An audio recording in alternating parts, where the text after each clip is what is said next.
Welcome to the Banker Lamp. Please enjoy the video. In this video, I will explain how to use Salesforce Data Loader.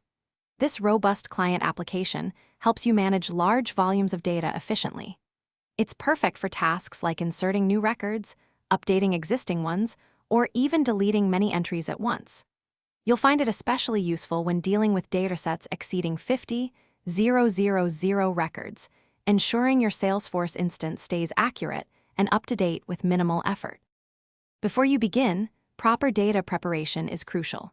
Start by organizing your information into a clean CSV file, ensuring each column has a clear, descriptive header.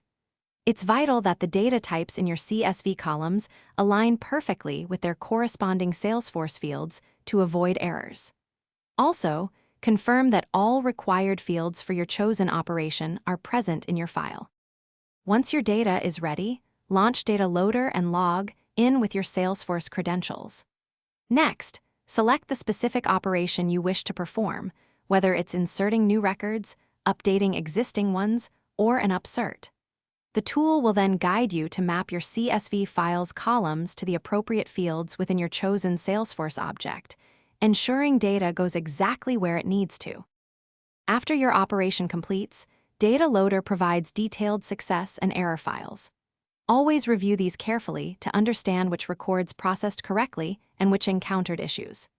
If errors occurred, simply correct them in your original CSV file and rerun the operation for those specific records. For more helpful tools and deals, including those fantastic leak-proof meal prep containers, check the description below this video. They make organizing your meals a breeze. Thanks for watching. If this was helpful, leave a like and consider subscribing. See you next time.